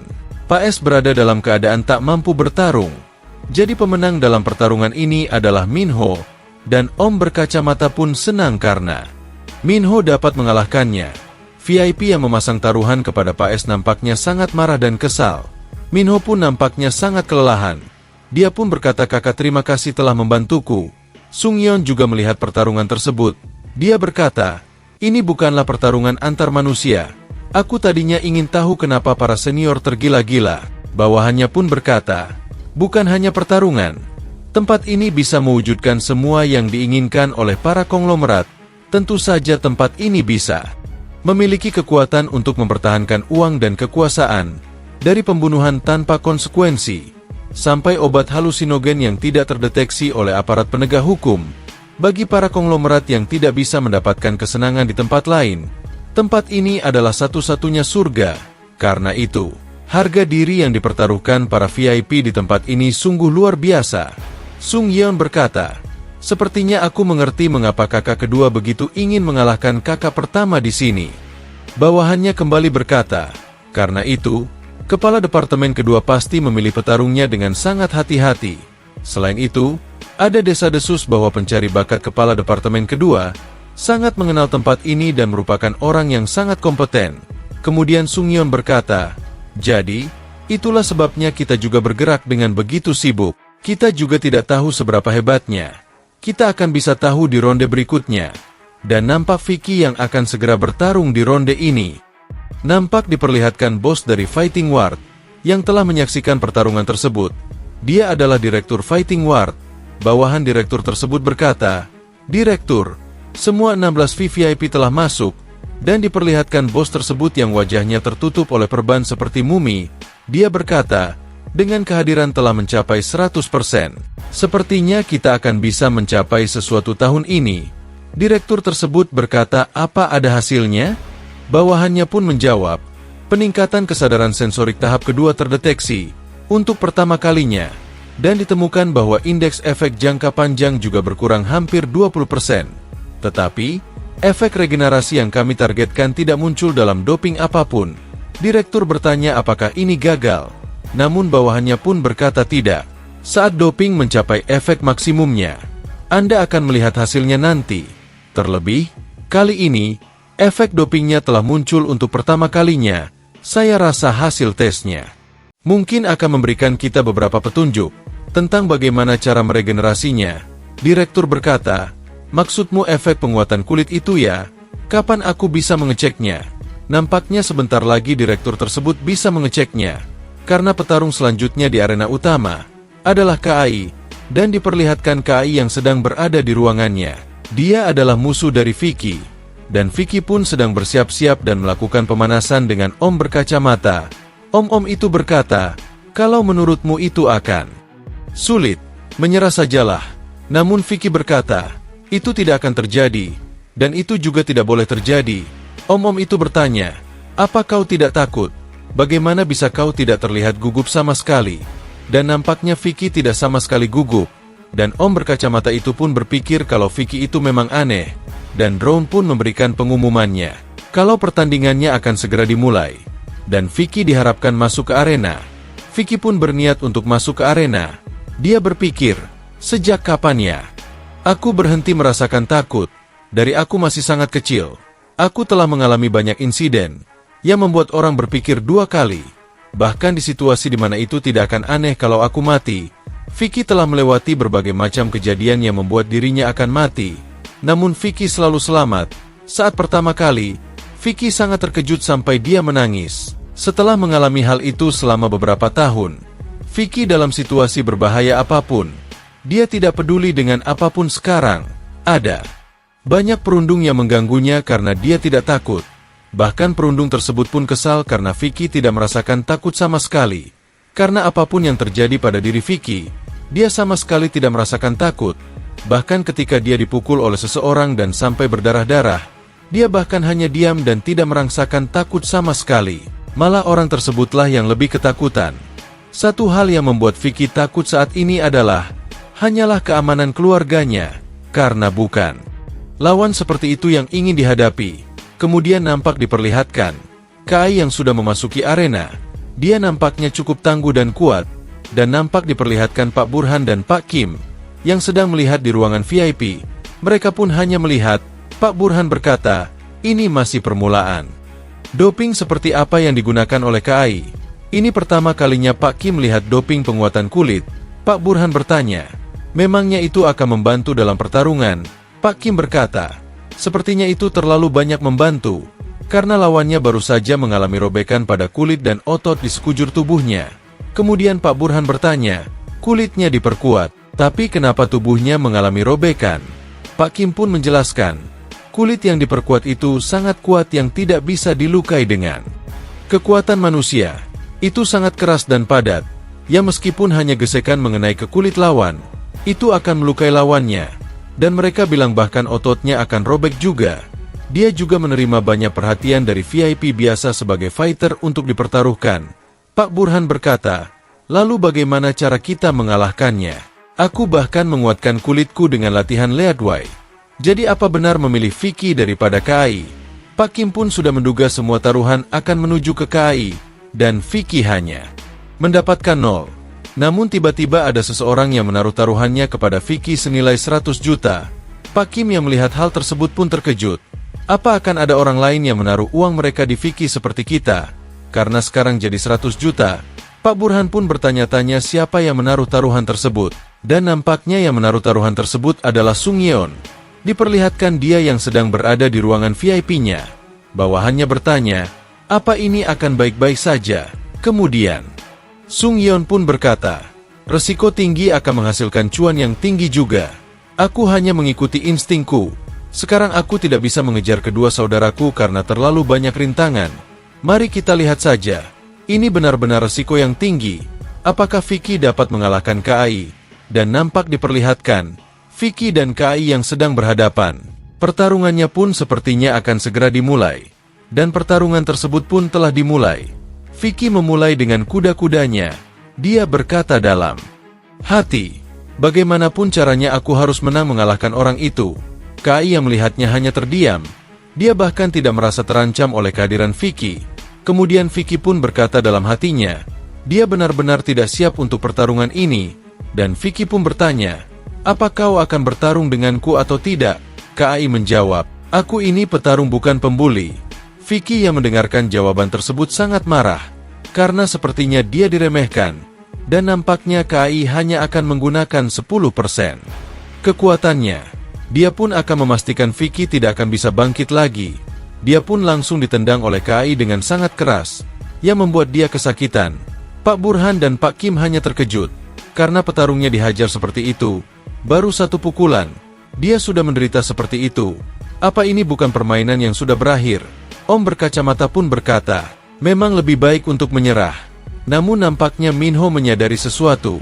Kalau Vicky berteriak bukan karena sakit, Vicky juga merasakannya. KAI hanya berusaha menakut-nakuti tanpa berniat untuk menyerangnya.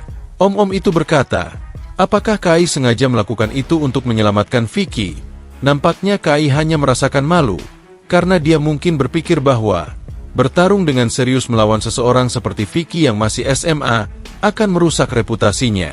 Dia hanya menyuruh Vicky berpura-pura kalah darinya dan pingsan. Kemudian diperlihatkan KAI yang sedang berbicara dengan Vicky. Aku tidak menyuruhmu berteriak dan berpura-pura kesakitan.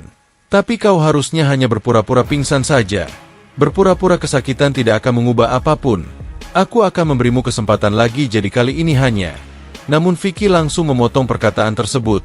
Banyak omong. Apa di sini akan ada hadiah yang diberikan jika banyak omong? Dia pun bangkit. Dan KAI berkata, benar, aku terlalu lemah mendorongmu untuk membuatmu pura-pura pingsan kan? Kalau begitu aku akan menunjukkan sedikit rasanya. Jadi berpura-puralah yang benar kali ini. Dia pun segera melancarkan serangannya ke arah Vicky. Namun Vicky dapat menangkisnya dengan tendangan kakinya, yang membuat para VIP dan juga penonton pun terkejut. Mereka pun berdua beradu tendangan. KAI berkata, harusnya kau hanya berbaring saja. Dia pun akan melancarkan serangan sikunya ke arah Vicky. Namun, Vicky dapat menghindari serangan tersebut dengan mudahnya. Kepalanya dapat berputar sejauh itu. Dan Vicky pun akan menyerang KAI dengan tangan kanannya dan tangan kanan dari Vicky pun mengenai kepala dari KAI. Para VIP yang melihatnya pun sangat terkejut. Kemudian Kai berkata, "Aku padahal sudah jelas bilang memberimu kesempatan." Kai nampaknya sangat marah kepada Vicky. Kemudian Vicky pun berkata, "Memang bagus berbicara seenakmu tentang memberikan kesempatan atau tidak. Tapi seseorang yang sudah berlutut di depan siswa SMA, seharusnya tidak berhak berbicara seperti itu kan? Harusnya aku bisa menggunakan ticu melawan seseorang sampai harus berlutut di depanku." Kai yang menyadarinya pun sangat marah.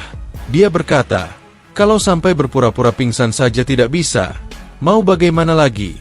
Sampai kau terpaksa untuk berakting, aku akan menakutimu." Dia pun memegang pundak dari Vicky. Dia yang merasakannya tidak bisa bergerak karena pegangan tersebut. Kai nampaknya menggunakan 50% dari kekuatannya, dan menunjukkan wajah yang sangat mengerikan. Dia tiba-tiba langsung melancarkan serangannya dengan kepalanya, dan menghantam kepala Vicky. Namun Kai sedikit terkejut, karena dia juga merasakan rasa sakit. Dia berpikir, apa aku gagal mengendalikan kekuatanku? Nampaknya kepala milik Vicky cukup kuat. Namun tiba-tiba Vicky menyerang balik dengan tendangannya. Namun Kai juga dapat menghindari tendangan tersebut. Dia sangat terkejut, karena Vicky tidak merasakan dampak sakit. Meskipun sudah terkena serangan kepala dari Kai, nampaknya Vicky juga belum bisa fokus, karena serangan sebelumnya yang membuat dirinya sedikit oleng. Dan Kai langsung akan melancarkan serangan berikutnya. Dia melancarkan pukulannya ke arah tubuh Vicky, namun Vicky masih sempat menghindarinya, dan yang terkena hanyalah bajunya saja, yang membuat bajunya langsung sobek. Om berkacamata mengomentari hal tersebut. Padahal baru tersentuh saja, bajunya sudah sobek seperti itu. Minho pun berkata ini belum berakhir, karena Kai akan melancarkan serangan berikutnya.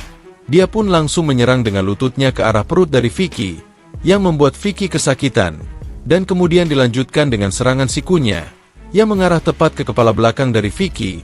Om berkacamata berteriak, serangan ke bagian kepala belakang tidak boleh, karena dia akan mati. Dan nampak wajah Vicky yang telah menghantam lantai arena, dan lantainya pun langsung remuk, dan sepertinya pertandingannya akan berakhir. Vicky nampaknya belum bisa bangun. Om berkacamata berkata, ini terlalu berlebihan. Namun Minho yang melihat kejadian tersebut berkata, ini absurd sekali. Apa-apaan dengan Vicky itu? Dan Kai pun juga jangan Minho. Apa-apaan dengan anak ini? Dia ini, sebelum serangan siku milikku mengenainya, dia menghantam kepalanya sendiri ke lantai. Apa dia anak yang gila? Namun sepertinya dia mencoba menghindari serangan dari belakang. Tapi karena ketakutan, dia jadi tidak bisa berpikir dengan jernih. Apa dia pikir kepalanya terbuat dari besi? Namun nampaknya Vicky dapat bangun. Kai yang melihatnya pun terkejut, karena dia bisa bangkit secepat ini. Dan kudengar dia tidak menggunakan doping, bagaimana bisa? Pikir Kai. Dan Vicky pun telah bangun sepenuhnya. Om berkacamata pun terkejut apa yang telah terjadi. Dan Minho berkata, Vicky bukanlah anak kecil yang akan membuat paman khawatir. Aku tidak tahu kenapa, tapi Vicky ini membuatku merinding. Nampak diperlihatkan Vicky yang sudah bangun. Dia nampaknya sedikit kesakitan. Dan Kai pun berkata, hei nak, jangan terlalu memaksakan dirimu. Kalau kau berpura-pura tumbang, kau bisa selamat. Jadi kenapa kau mau terus melanjutkannya? Namun Vicky pun menjawabnya, ngomel aja terus kayak emak-emak. Mari kita lihat apakah rahangmu sekuat mulutmu. Kai yang mendengar hal tersebut nampaknya marah. Dia berkata, ya, kurasa lebih mudah untuk menyerah saja saat kau sadar bahwa seranganmu tidak ada gunanya. Baiklah, terserah apa yang kau lakukan. Aku tidak akan melawan. Kemudian Kai berkata dalam hati, kalau dia mengabaikanku seperti itu, baguslah. Tapi kenapa aku merasa jadi bersalah gini ya? Aku telah mempertaruhkan segalanya untuk menjadi pertarungan terkuat. Aku mengalahkan semua petarung di ring. Tapi, aku tidak bisa puas, karena aku berpikir bahwa seseorang baru bisa disebut sebagai prajurit sejati jika dia berhasil bertahan hidup dalam pertempuran yang tujuannya adalah benar-benar merenggut nyawa. Jadi aku berencana bertarung secara langsung, melawan gangster dan pembunuh bayaran yang terkenal kuat, bergabung ke organisasi lawan yang kuat. Aku mengalahkan mereka satu persatu dan bertahan sebagai prajurit terkuat.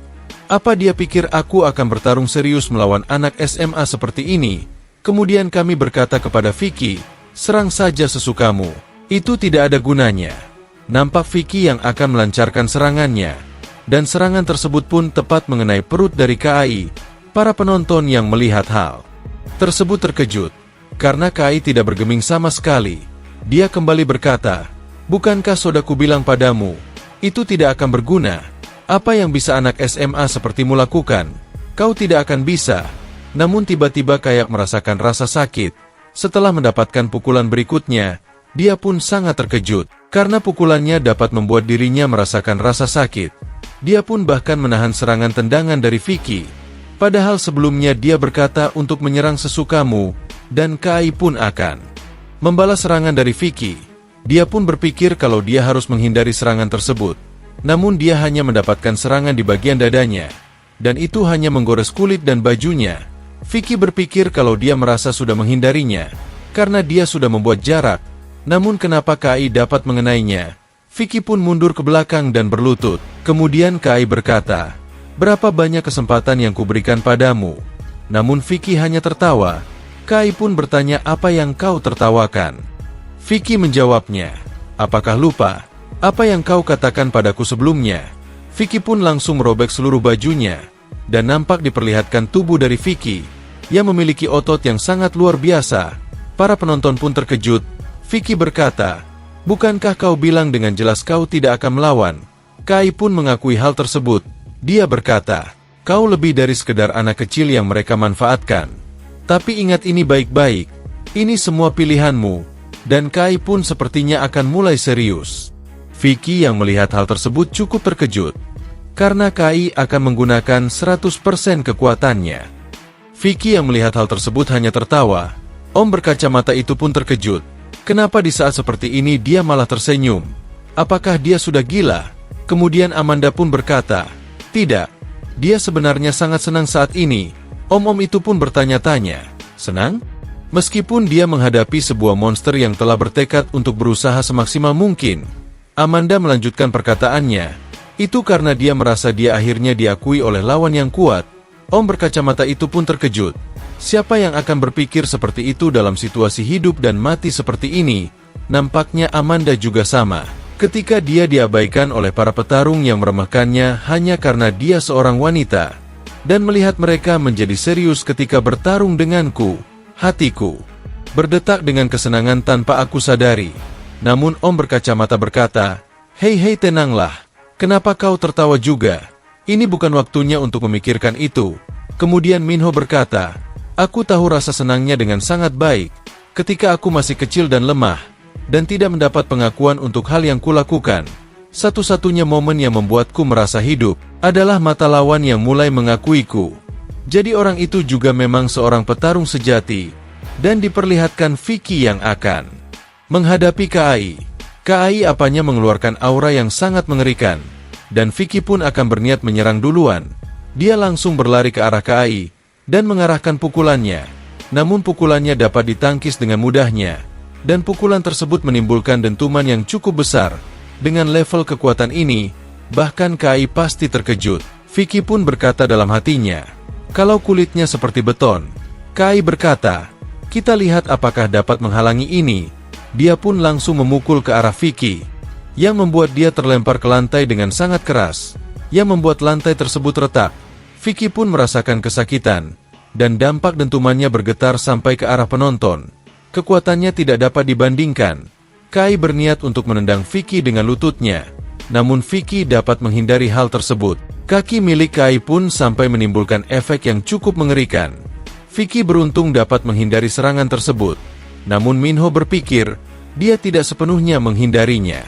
Karena punggung milik Vicky terluka oleh serangan tersebut, dan Vicky pun berpikir, kalau perasaan ini sangat terasa tidak familiar, apakah aku merasakan takut pada orang ini? Nampak di bayangan Vicky, Kai yang terlihat sangat besar dan mengerikan. Kemudian Kai berkata, "Bukankah ini saatnya kau untuk mengakuinya? Jika aku adalah lawan yang tidak bisa kau kalahkan." Vicky berkata, "Ini konyol sekali. Kau bukan satu-satunya orang yang pernah diperlakukan seperti monster. Segala hal yang bisa kau lakukan, aku juga bisa melakukannya."